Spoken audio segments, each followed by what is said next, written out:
You are listening to the Slow Living Podcast, and I'm your host, Stephanie O'Day. What if I told you that you could truly have the life of your dreams, the life you've always wanted, one filled with abundance, joy, and a sense of purpose? It's absolutely possible, and I see it each and every day with my coaching clients. It all starts with learning how to slow down. You deserve to live the life you've always dreamt about. Let's get started. Hey there, Slow Down Society. Steph here, and welcome back to another edition of the Slow Living Podcast. We're on episode number 126 today. And today I am going to talk about yoga and my personal love for yoga.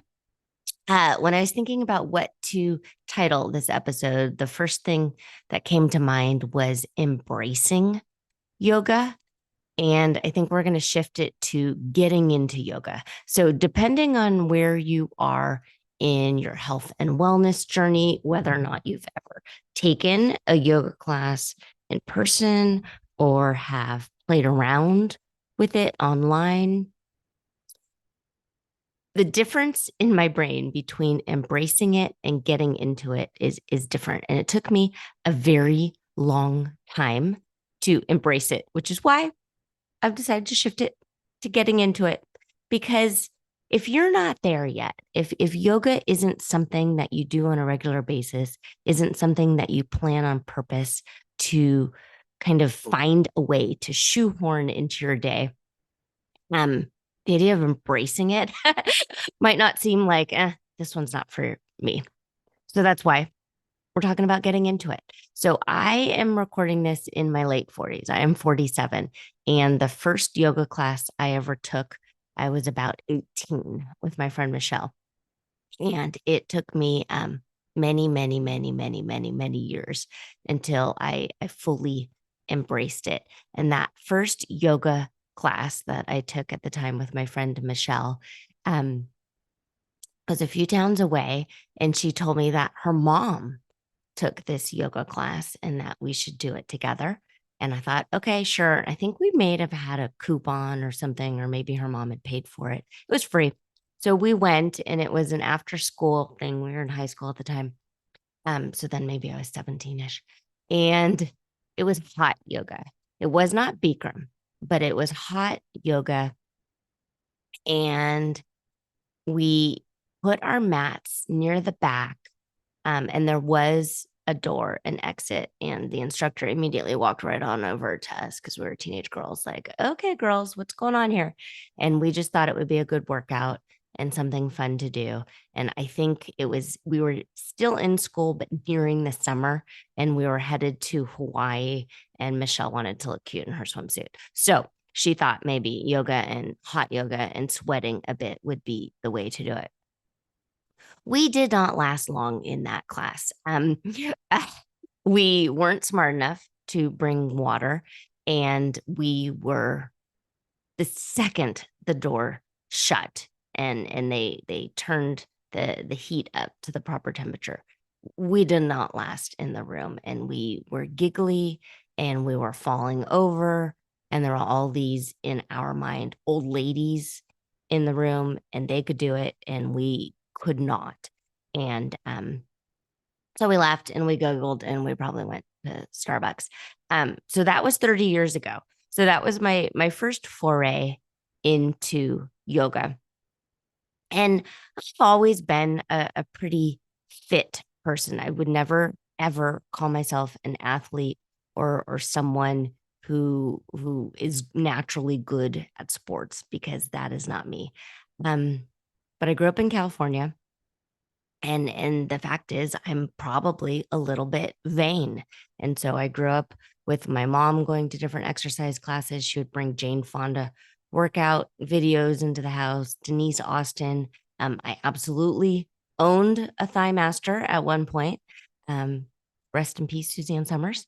Had that. So kind of, I always looked at exercise as a way to keep my body shape and size a certain way. And it wasn't a way to love my body or take care of it. It was probably a way to punish it in order to stay in a certain jean size or to look a certain way or to fit into kind of like a trophy dress.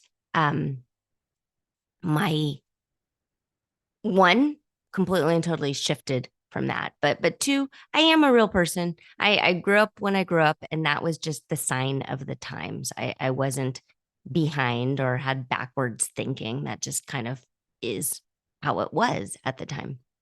So then in my 20s, Adam and I got married really young, but in my 20s, I guess I guess maybe we were engaged. We are before getting engaged, but we did get married quite young. Um, we were in college, and a local gym had a summer special for college students, and so we signed up for the summer special.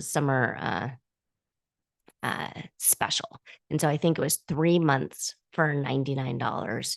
And this was in the early 90s, or no, not in early 90s, mid 90s. So it seemed like a good deal. And we started going to the gym regularly. And the people, our friends, they were a couple also, worked out with us. And at the time, they were very into Body for Life. And the Body for Life, which is Bill Phillips, he had infomercials and he had all these different supplements and things. We did not participate in any of the supplements. Our friends may have, but Adam and I did not because we are naturally super frugal. And so the idea of spending money on vitamins and protein powder and creatine and stuff was not interesting to us.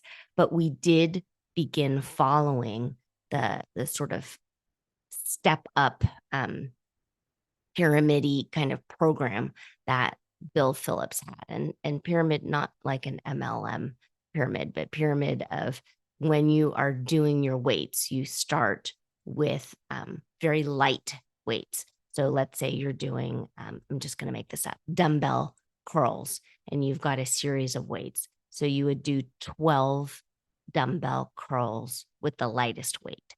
And then you would move up to a heavier weight and you would do 8 dumbbell curls. And then with your heaviest weight, you would do 4. Then you'd pause, take a little break, drink some water. In our case, we were very social. So we would just kind of hang around the gym and talk quite a bit. And then we would do it backwards. So then your heaviest weights 4 times, then your medium weights 8 times, and then your lightest weights 12 times.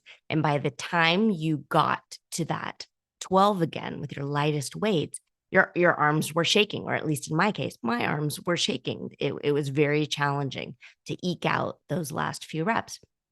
And so we did that. We had upper body day, we had lower body day, and then we also would incorporate running or different HIIT workouts. So HIIT is high intensity interval training, and that was the first time I had learned those terms, and I loved it. It felt good. My body felt good. My endorphins felt good. The challenge for me was the amount of time we were spending in the gym.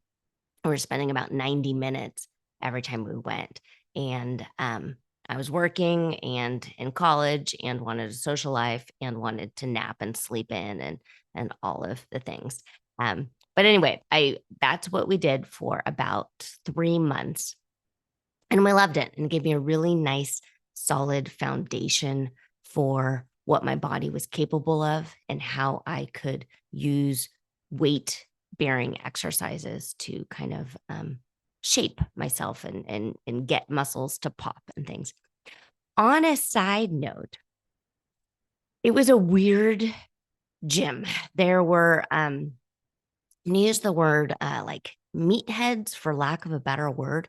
But there are some weird, very large, muscular guys who like didn't have a neck. And they were very large and they grunted and they dropped weights and they were really intimidating. So my friend at the time, we tried to kind of stay far away from those men. Some of them looked like personal trainers, and then other guys would come in and meet with them. And it just seemed weird, but we were young and we didn't know anything. So what's fascinating is later, Adam and I, we married, we had kid number one. I ended up stopping work, and I've shared this story before, but I had been working in a county courthouse, and all of a sudden, it just didn't seem safe anymore. The Scott Peterson case was moving into the courthouse. And so a bailiff sort of freaked me out and made it seem like my daughter was going to get kidnapped. So I totally and completely freaked out, quit, called Adam, and we had been saving and we ended up moving to the Central Valley. So why am I telling you all this? I'm telling you all this because by the time we hopped back to the Bay Area, his gym was closed. And we were bummed because it was a nice economical gym. And later I realized that was the gym in the forefront of the Barry Bonds steroid drug scandal. So if you ever want to go down a rabbit hole, look for Barry Bonds drugs or Balco, BALCO. That stands for a Bay Area, um, I don't know, lab corporation or something like that. So, but yes, that is why there were some weird, really steroidy looking people in that gym, because it happened to be a hub for where you go to get steroids and where you go to give Barry Bonds steroids. Had no idea at the time. Okay. So again, Steph, stay on topic. Why are you telling me all this? I'm telling you this because all the way through my 20s and 30s, exercise and working out was just something that I did. It most certainly was not a mind body connection. The next time that I took yoga was we were back in the Bay Area, and it didn't. Oh, excuse me. It was we were in the Bay Area before we moved to the Central Valley. I did a mommy and me yoga class with my oldest, with a different friend of mine through a rec center, and it was fantastic. And it was one of the first times that I had moved my body postpartum, and it just felt so good to do the cat cows and the very gentle stretches. And my oldest at the time was kind of a Velcro baby. So it was a good way for her to lie on the mat next to me, see me. And often I would be like lying on my side and nursing her while stretching and doing things. She wanted to be with me. I wanted to be with her. And yoga was a nice way to incorporate it. And this particular mommy and me yoga class was sort of geared towards third and fourth trimester. So there were pregnant ladies in the room, and then babies and moms up to about 3 months or so. So it's just lovely, wonderful, liked it, and sort of scratched this like quote unquote working out itch without hurting myself. And I just really, really liked it. One thing that I should point out is in my 20s and working out with the heavy weights, I damaged my left knee. I probably didn't have great form. And still to this day, my left knee is a little creaky. I probably was using too heavy weights for my body and doing lunges. Also, I happened to be working and I was wearing boots, high heel boots, and kind of wedgy shoes. And I was working with children. So I was squatting constantly in heels. And when you're doing that, your knees are over your toes in a not good way. And so I was at San Francisco State at the time. And I remember going to the campus doctor and they did a bunch of x-rays and all this stuff. And my knee was very poppy. And I was explaining my workout schedule and my work schedule. And so he essentially told me I could choose between wearing heels and working out. And so at the time I chose heels because I'm 5 feet. And so I chose heels. So anyway, Steph in her super early 20s might not have made the best decisions, but that is what happened. So yoga in a postpartum way felt really good in my body. And then later, when we did move to the Central Valley, we didn't have any money.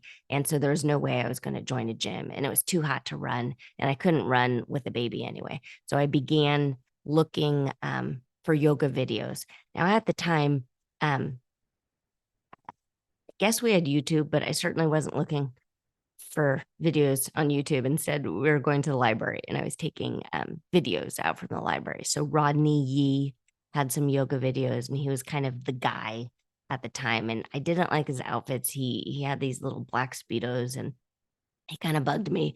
But there was Rodney Yee at the beach doing yoga and Rodney Yee in the forest doing yoga. And so that's essentially what the videos that I was following at the time.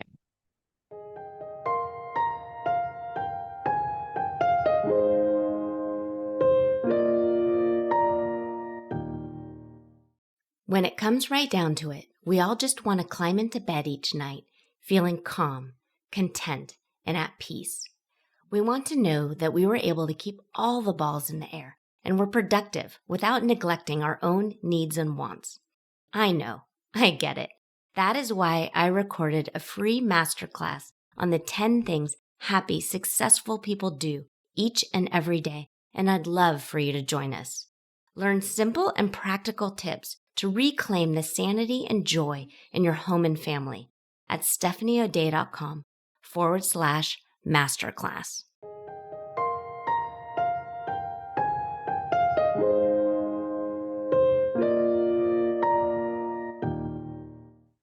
The next time I took yoga was actually in the middle of 2008, the crockpot year. And I had been running a lot because I had signed up to do a half marathon. And I could tell that my muscles were tight and I needed to stretch. And we had a Bikram yoga studio close by. And so to reward myself for doing all of my things, I would go take a yoga class at 8 o'clock at night. Sometimes they were 9 o'clock at night. So the kids were in bed, Adam was fine, and I would drive on over in the dark and take these yoga classes. And I just remember feeling just so wonderful. The heat relaxed my shoulders that were kind of tense.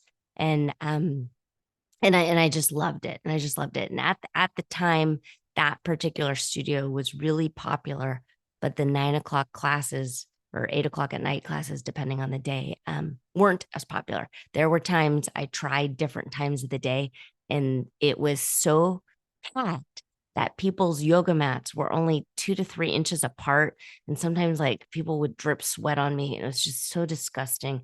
And I had like sensory overload and I was not into it. But late at night, they had already turned the heater off for the day to kind of cool it off. And so it wasn't super blazing hot.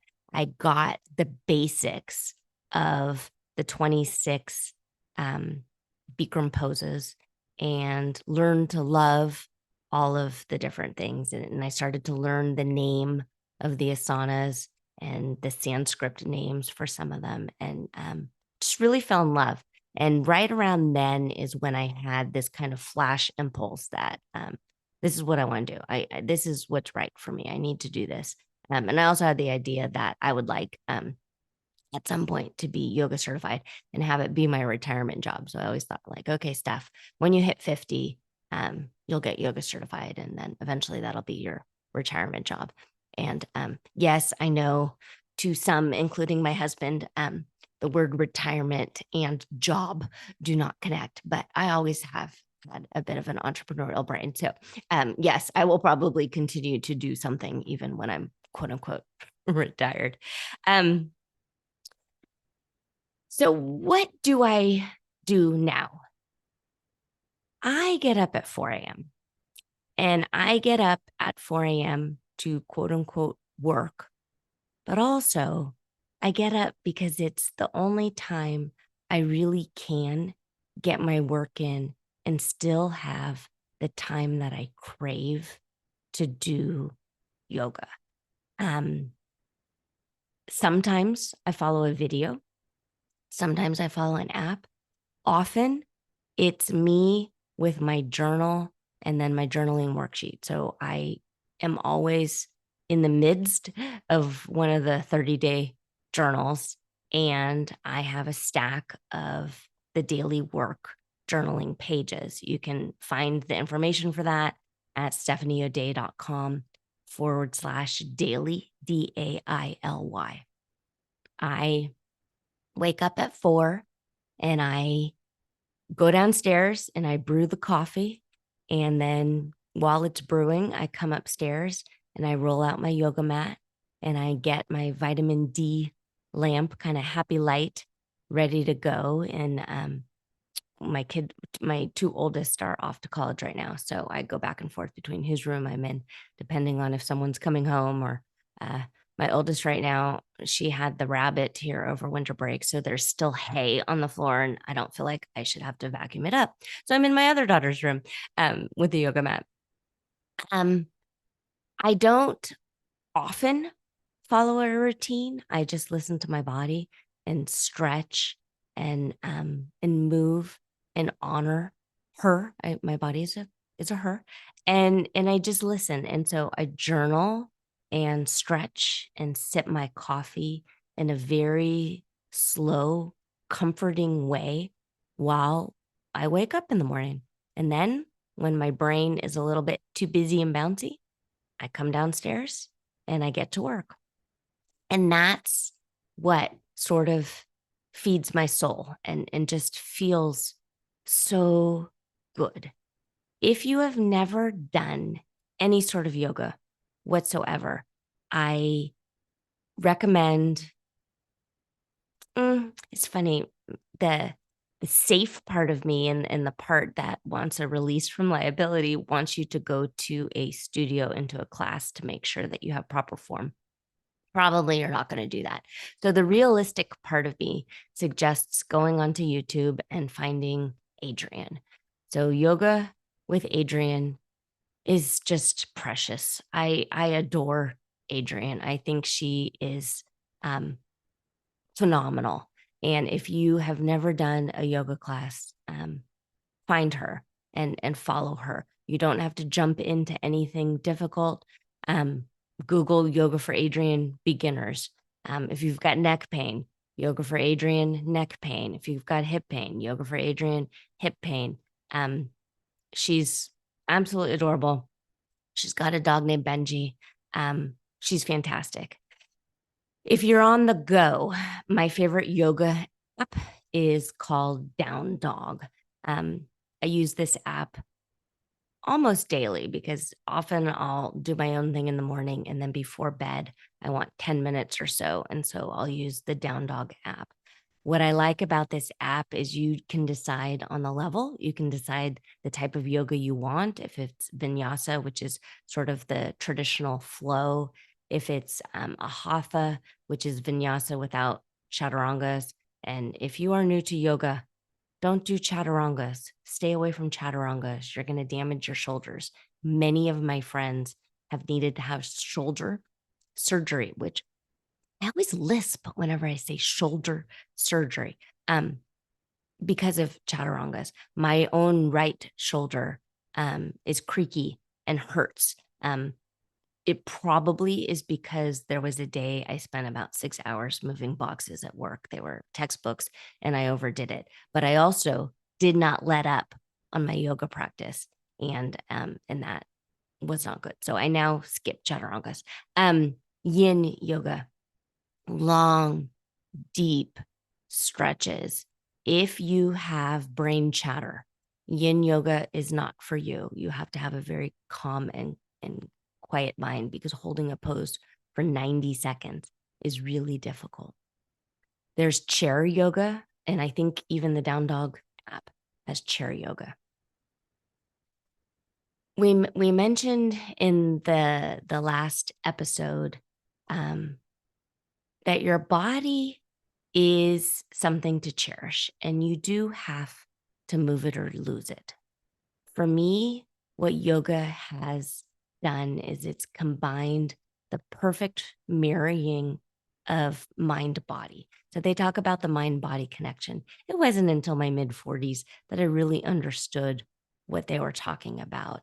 But as my anxiety grew, probably very closely tied to perimenopause symptoms, my need for calming my brain down and stretching and having this mind body connection, it turned like a non-negotiable for me. I have to do this. I have to do this for my physical health, and I have to do this for my mental health. I want to also share one other resource that has been kind of instrumental to me, and I flip through this book often, and it's called Yoga as Medicine. And it sort of looks like a textbook. It's thick, but it talks about different ailments, different parts of your body, different diseases, different symptoms and ailments. And then it talks you through which yoga moves might be helpful. Not a cure, but helpful to move you through some different asanas. And then before I log off, I kind of want to share, I don't know, it's a little embarrassing, but I am who I am. Dorky story of Steph. As you probably have figured out, I'm kind of a dork when it comes to acronyms, and I'm constantly sharing different acronyms with you. My decluttering acronym is PROM: purge, remove, organize, maintain. I've asked for you to rewrite FOMO, FOMO, instead of fear of missing out, to figure only myself out. I like the acronym for SLOW: simply look only within. When I have brain chatter and I'm doing yoga, I've been using a yoga acronym, and it's a way to keep me present and in the here and now. Because if I'm thinking about something in the future or ruminating about something in the past, I can't hold a pose. I'll fall over. And so yoga really is a great way to pay attention to the here and the now. So I started kind of one day scanning my brain. And by one day, we're talking, I don't know, 5, 6, 7 years ago, scanning my brain for a yoga acronym. And what popped in my brain is, you've only got one. You've only got one. So I'll be in the middle of like a dancer pose or something where I'm really trying to focus. And there's a dristi, and a dristi is a focus point on the other side of the room. And I'm really focusing on it. And what's chanting through my brain is, you've only got one. You've only got one. It's okay, Steph. One more breath. You've got it. You've only got one. You've only got one. You can do this, Steph. You're doing a great job. You've only got one. And so I have shared this with friends. I've brought it up on different coaching calls. I wrote about it once. And then a few weeks ago, I shared it with Adam. And while I'm talking, his face is looking visibly uncomfortable, and he wants to interrupt me, and he's wiggling around in his chair, but he also knows that I hate being interrupted. And so finally I'm like, what? What? He says, Steph, yoga is spelled with an A. I'm like, yeah. He's like, so your acronym is YOGO. That's not yoga. That's yogo. And I just like burst into like huge belly laughter, because the idea that I'm such a dork and have constantly gotten my own acronym wrong for so many years is just absurd to me. But I am who I am, and that is who I am, and and it's ridiculous. So use it if you want. Yogo, you've only got one, which probably is better than YOLO, which is you only live once, because I think what happens with YOLO is people take unnecessary risks when they hear the term YOLO, and I'm not about that. I'm about monitoring and taking calm, slow, steady, thoughtful, quote unquote, risks, and analyzing and pontificating about what the next right step to take is. And it's certainly not YOLO. But maybe Maybe it's yoga. You've only got one. You've only got this one next thing to do, and set the timer for 10 minutes and do the thing. Do the thing. All right, pretty people. Thank you. If you do yoga, let me know. Email me. I'm at steph@stephanieodea.com. I'm a real person. I answer my email. If you follow me on Instagram, which you should, at Stephanie O'Day, you can find me on Facebook. We do have a Slow Down Society Facebook group. If you're not on the newsletter, you can get yourself on the newsletter by going to stephanieodea.com. And in it, I share a link to the O'Day. I think in Facebook it's called O'Day Book Club is the backslash, but we call it the Slow Down Society. But we'd love to have you. Introduce yourself. Tell us what you're all about. And if you've been practicing yoga for a while, let me know. I should probably mention the whole Bikram thing before I hit end recording. Bikram is not a nice guy. Bikram yoga, actually, many yoga studios are shying away from using his name because he's a predator. He's not a nice guy. I think there's a Netflix documentary on him, which I watched.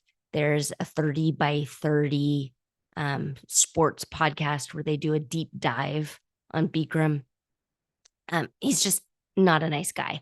That said, those 26 poses, I enjoy. I use them. The Down Dog app has the sequence and they just call it Hot 26 or 26. And you can do the poses at home in your own house. You can go to a studio, but chances are they might just call it Hot Yoga or Hot 26 Yoga, and they've dropped his name because he's a predator.